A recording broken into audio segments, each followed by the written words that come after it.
Hello friends, नमस्कार। Welcome back my channel tar teacher job. मैं प्रियंका स्वागत करती हूँ आप सभी का आपके अपने चैनल टार टीचर जॉब में। दोस्तों, अगर अभी तक हमारे चैनल को आपने सब्सक्राइब नहीं किया तो प्लीज़ सब्सक्राइब कर लीजिए और बेल आइकन बटन को प्रेस कर लीजिए ताकि हमारे सभी वीडियो की नोटिफिकेशन आपको मिल सके।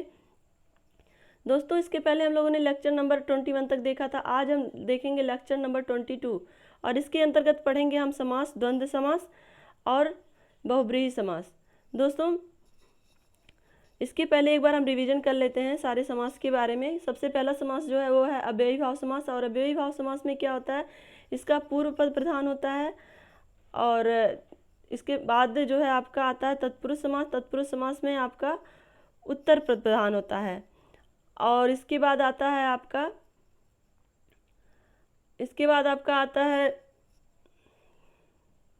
कर्मधारय समास। कर्मधारय समास में आपका दोनों पद प्रधान होता है और दोनों में क्या होता है, उपमेय और उपमान का संबंध होता है, विशेषण विशेष का संबंध होता है। और इसके बाद था द्विगु समास। द्विगु समास में क्या था, जो इसका पूर्व पद था वो संख्यावाचक था। क्लियर, चारों हो गए। और अब नेक्स्ट पांचवा था हमारा द्वंद्व समास। द्वंद्व समास में हम देखते हैं जिस समस्त पद के दोनों पद प्रधान हो तथा विग्रह करने पर और अथवा या एवं लगता हो वह द्वंद्व समास कहलाता है। दोस्तों, पहले में क्या था, अव्ययी में प्रथम पद प्रधान था, तत्पुरुष में द्वितीय पद प्रधान था। और इसके बाद था कर्मधारय। कर्मधारय में आपका दोनों पद प्रधान था और दीर्घ में प्रथम पद संख्यावाचक था। और द्वंद्व में क्या है, द्वंद्व में भी आपके दोनों पद प्रधान हैं। द्वंद्व में आपके दोनों पद प्रधान है। और इसमें क्या आपको पहचानना है, इसमें जब आप विग्रह करेंगे तो और अथवा या एवं लगता है। इसमें मतलब उस दोनों पद के बीच में और छिपा रहता है, अथवा छिपा रहता है, या छिपा रहता है, या एवं छिपा रहता है। ये बहुत ही आसान होता है, जिसमें आपको बीच में हाइफन लगा रहता है, जिसको आप देखते ही पहचान जाएंगे। मतलब द्वंद्व समास में आपको कुछ करना ही नहीं है, बस आपको कुछ पहचानने की जरूरत क्या, उसमें जब आप जहाँ भी देखेंगे दो पदों के बीच में हाइफन का यूज हुआ है, वहाँ आप जान जाइएगा कि द्वंद्व समास है। जैसे समस्त पद क्या है और विग्रह क्या, नीले नदी नाले, नदी नाले के बीच में हाइफन लगा रहता है तो नदी और नाले, मतलब बीच में और आएगा, यौम आएगा, या आएगा, अथवा आएगा। पाप पुण्य, पाप और पुण्य, पाप पुण्य के बीच में हाइफन लगा रहता है। सुख दुख, सुख और दुख, गुण दोष, गुण और दोष, सबके बीच में देखिए डैश लगा हुआ ना, देश विदेश, देश और विदेश, ऊंच नीच, ऊंच और नीच, आगे पीछे, आगे और पीछे, राजा प्रजा, राजा और प्रजा, नर नारी, नर और नारी, खरा खोटा, खरा या खोटा, राधा कृष्ण, राधा और कृष्ण, ठंडा गरम, ठंडा या गरम, छल कपट, छल और कपट, अपना पराया, अपना और पराया, कहा सुनी, कहा और कहना और सुनना।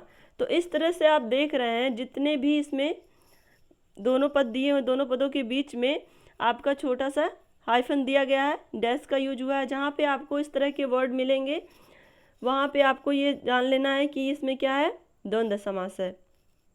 क्लियर है, आपके द्वंद्व समास में बिल्कुल भी आपको परेशान होने की जरूरत नहीं है, ये आपको आराम से समझ में आ जाएगा। जहाँ भी आपका हाइफन दिखेगा वहाँ आपका द्वंद्व समास। खाना पानी, नदी नाले, पाप पुण्य, सुख दुख, गुण दोष, देश विदेश, ऊंच नीच, आगे पीछे, राजा प्रजा, नर नारी, खरा खोटा, राधा कृष्ण, गरम ठंडा, छल कपट, अपना पराया, कहा सुनी, इन सब के बीच में देखिए आपको बीच में डैश लगा हुआ मिलेगा, जिससे आप आराम से पहचान जाएंगे कि कौन सा समास है, द्वंद्व समास है। क्लियर, इसमें आपको कुछ भी नहीं करना है, बस एक बार ये देख लेंगे एक बार तो आपके दिमाग में बैठ जाएगा कि ये द्वंद्व समास है। चलिए हम चलते हैं बहुब्रीहि की तरफ। जिस समस्त पद में कोई पद प्रधान नहीं होता, दोनों पद मिलकर किसी तीसरे पद की ओर संकेत करते हैं, उसमें बहुब्रीहि समास होता है। देखिए दोस्तों, समास में दो पद होते हैं, दोनों में कोई एक पद प्रधान होता है, कोई दूसरा पद प्रधान होता है, कोई दोनों पद प्रधान होते हैं, और कोई में कोई पद प्रधान नहीं होता, और कोई में आपका इसमें क्या दे रहा है, इसमें भी कोई पद प्रधान नहीं दे रहा। मतलब आपको बस ये दिमाग में पहले आप सबसे पहले आप देखेंगे किसमें दो, हर समासिक पद में दो पद रहेंगे और दो या दो से अधिक पद भी हो सकते हैं, लेकिन दो पद ज़्यादातर रहते हैं। तो दो पदों में आपको बस यही देखना है कि कौन सा पद प्रधान है और किसमें क्या यूज हुआ है। तो आपको सबसे पहले हमने पढ़ाया था अव्ययी भाव समास। अव्ययी भाव समास में आपका था प्रथम पद प्रधान। तत्पुरुष समास के अंतर्गत ही आपका आता है कर्मधारय समास और द्विगु समास, जिसमें क्या था कि आपके उत्तर पद प्रधान थे, मतलब दूसरा पद प्रधान था। और अब देखते हैं हम लोग बहुब्रीहि समास। जिस समस्त पद में कोई पद प्रधान नहीं होता, दोनों पद मिलकर किसी तीसरे पद की ओर संकेत करते हैं, उसमें बहुब्रीहि समास होता है।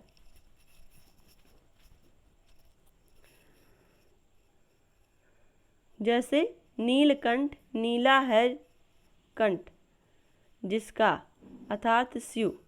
नीलकंठ नीला है कंठ जिसका अर्थात स्यु।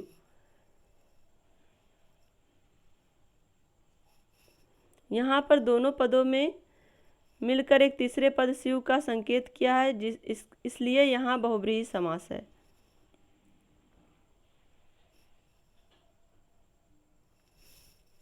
नीलकंठ नीला है जो कंठ अर्थात स्यु। यहाँ पर दोनों पदों में मिलकर एक तीसरे पद स्यु का संकेत किया है, इसलिए यहाँ पे बहुब्रीहि समास है। दोस्तों इसके पहले जब हम पढ़ रहे थे नीलकंठ नीला है जो कंठ, इसके पहले हम लोगों ने देखा था आपका कर्मधारय समास। कर्मधारय समास में भी नीलकंठ आया था। नीला है जो कंठ, देखिए नीलकंठ आया हुआ है, नीला है जो कंठ। लेकिन आपका जब इस तरह के आप देख रहे हैं ना, कन्फ्यूजन हो रहा है कि नीलकंठ तो कर्मधारय में भी आ रहा है और नीलकंठ तो बहुब्रीहि में भी आ रहा है। लेकिन आपका नीलकंठ, अगर नीलकंठ वर्ड आता है तो कर्मधारय या बहुब्रीहि दोनों में से एक ही देगा ऑप्शन में, दोनों एक साथ नहीं देगा। क्यों? नीलकंठ भगवान शंकर के लिए यूज होता है। नीला है जो कंठ, यहाँ पे देखिए नीलकंठ यहाँ भी दिया गया है, लेकिन दोनों में से आपका एक ही ऑप्शन आएगा, या तो आपका कर्मधारय आएगा या तो आपका बहुब्रीहि आएगा। क्लियर है? नीला है कंठ जिसका अर्थात स्यु। यहाँ पर दोनों पदों में मिलकर एक तीसरे पद स्यु का संकेत किया, इसलिए यहाँ बहुब्रीहि समास है। चलिए आगे देखते हैं। समस्त पद और विग्रह। लंबोदर, लंबा है उदर जिसका, ये हम किसके लिए यूज करते हैं लंबोदर? भगवान गणेश जी के लिए। दशानन, 10 है आनंद जिसके, यानी कि रावण। चक्र प्राणी, चक्र है पाणी में जिसके अर्थात विष्णु। महावीर, महान वीर है जो, यानी कि हनुमान जी। चतुर्भुज, 4 हैं भुजाएं जिसकी, विष्णु जी के लिए यूज होता है। जलज और पंकज। दोस्तों जलज और पंकज, कहीं पे आपको जलज मिलेगा कहीं पंकज मिलेगा, लेकिन दोनों ही जल और पंख। पंख मतलब होता है कीचड़, जल मतलब पानी। कीचड़ और पानी में कौन उगता है? आपका पैदा होता है कमल। तो जलज और पंकज ये हम किसको कहते हैं? ये दोनों आपस में पर्यायवाची शब्द हैं, जलज पंकज। तो ये अक्सर आपका कमल के लिए यूज होता है। मतलब पर्टिकुलर एक वर्ड जो किसी एक पर्सन को इंडिकेट करता है, उसको हम क्या कहेंगे? बहुब्रीहि समास के अंतर्गत रखेंगे। यहाँ पे देखिए प्रधानमंत्री, मंत्रियों में प्रधान है जो, उसको क्या कहते हैं? प्रधानमंत्री कहते हैं। अनहोनी ना होने वाली घटना को क्या कहते हैं? कोई विशेष घटना। जैसे कोई अचानक घटना घटती है तो उसको हम क्या कहते हैं? ये एक अनहोनी थी। पीताम्बर, पीत है अंबर जिसका, यानी कि कृष्ण भगवान। कृष्ण भगवान के जो वस्त्र होते हैं उनको हम क्या कहते हैं? पीताम्बर। पीले रंग का वस्त्र पहनाते ना हम उनको, जब भी कोई पूजा अगर अर्चना होती है तो हम उनके लिए पीले वस्त्र खरीद के लाते हैं। निशाचर, निशा में विचरण करने वाला राक्षस। निशा मतलब होती है रात्रि, रात्रि में कौन विचरण करता है? राक्षस। जैसे और चौलड़ी, 4 है लड़ियाँ जिसमें, यानी कि माला।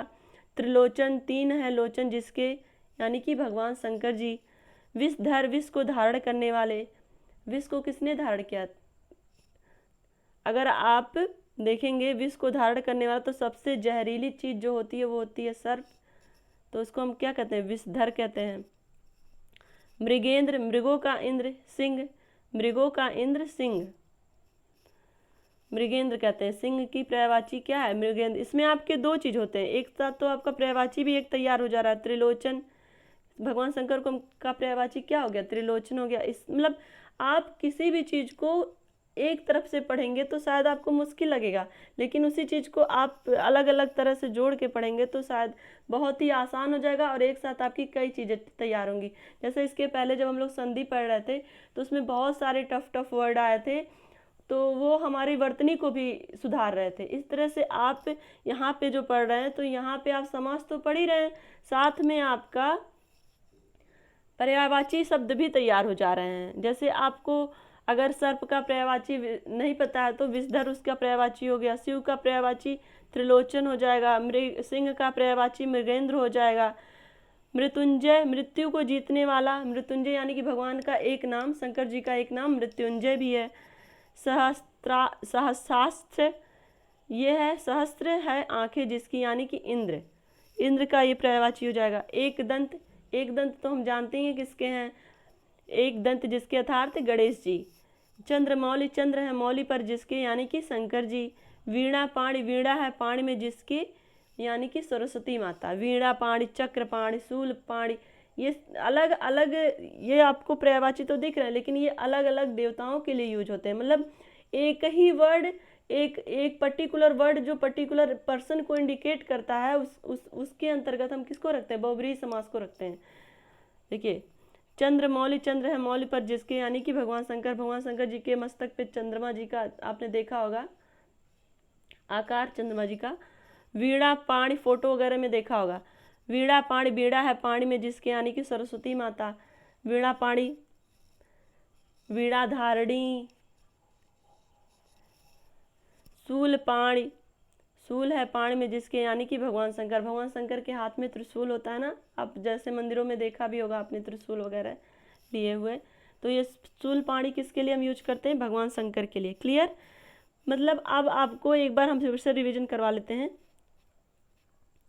लंबोद, इसमें क्या होता है आपके यहाँ पर दोनों पदों से मिलकर एक तीसरे पद की तरफ संकेत होता है। इस बहुब्रीहि समास में क्या होता है, जिस पद में कोई भी पद प्रधान नहीं होता है और दोनों पद आपस में जब मिलते हैं तो किसी तीसरे पर्सन की तरफ इंडिकेट करते हैं, किसी तीसरी वस्तु की तरफ इंडिकेट करते हैं, ये इसकी पहचान है।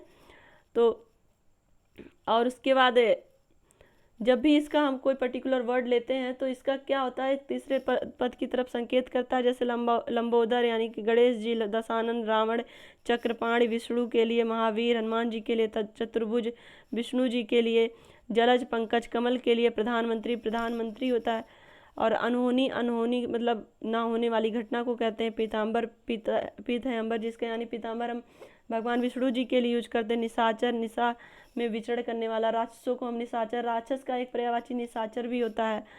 चौलड़ी, चार लड़ियों का, लड़ियाँ जिसमें, जिसको हम क्या कहेंगे, माला। चौलड़ी, चार है लड़ियाँ जिसमें यानी कि माला। देखिए अगर आप वैसे कहेंगे तो चौलड़ी यानी कि चौ मतलब चार, तो यहाँ पे आपको ये कन्फ्यूजन होगा कि चौलड़ी या यहाँ पे चार का कहीं ऐसा तो नहीं कि ये द्विगु समास, लेकिन ये द्विगु समास के अंतर्गत नहीं आएगा क्योंकि ये अपना चार लड़ी तो मिल रहे हैं आपस में। चार लड़ियों के मिलने के बाद एक अलग उसकी वस्तु बन जा रही है ना, माला बन जा रही है, तो ये एक अलग तरफ से इशारा कर रहा है। तो ये हो जाएगा आपका बहुब्रीहि समास। त्रिलोचन, तीन है लोचन जिसके यानी कि शिव। विषधर, विष को धारण करने वाला। थोड़ी थोड़ी आपको यही सब कन्फ्यूजन करते हैं ना कि देखिए आप दिया त्रिलोचन तो आप सोचेंगे त्रि मतलब तीन हो गया और लोचन मतलब नयन, तीन नयन। तो लेकिन यहाँ पे तीन नयन तो किसी एक पर्सन के, किसी एक पर्टिकुलर पर्सन के ही हैं, वो पूरे ब्रह्मांड में भगवान शिव जी हैं और किसी के पास तीन आंखें नहीं ना हैं।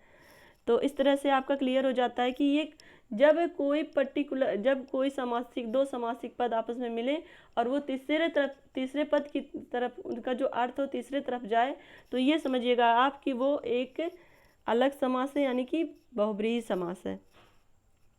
विषधर यानी कि सर्प, मृगेंद्र, सिंह, मृत्युंजय भगवान शंकर को कहते हैं। शास्त्र, इंद्र, एक दंत गणेश जी, चंद्रमौली शंकर जी, वीणा पाणी सरस्वती माता के लिए, शूल पाणी शंकर जी के लिए। तो इस तरह से आपका द्विगु समास और बहुब्रीहि समास,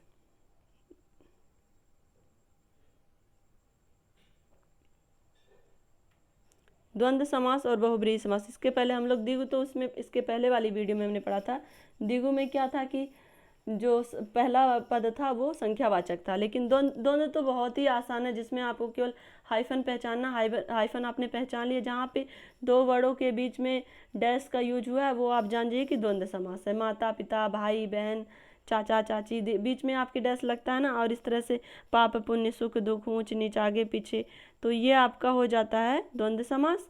और इसके बाद हमने पढ़ा बहुब्रीहि समास, जिसमें दोनों पद प्रधान तो नहीं होते हैं, लेकिन दोनों पद जब आपस में जुड़ते हैं तो किसी तीसरे पद की तरफ, किसी तीसरे वस्तु या व्यक्ति की तरफ इशारा करते हैं, तो ये समझ लीजिए आपका बहुब्रीहि समास है। मुझे लगता है अब ये दोनों समास आपको क्लियर हो गए होंगे। इसमें अगर कोई भी डाउट हो तो आप हमें कमेंट बॉक्स में लिख सकते हैं। अगर आपको कोई सजेशन देना तब भी आप कमेंट बॉक्स में लिख के ज़रूर बताइए। अगर ये वीडियो आपको अच्छी लगी हो तो प्लीज़ एक लाइक कर दीजिएगा और अपने दोस्तों के साथ शेयर कर दीजिएगा, और हमारे चैनल को सब्सक्राइब भी कर लीजिए। हमसे जुड़ने के लिए थैंक यू सो मच। जय हिंद।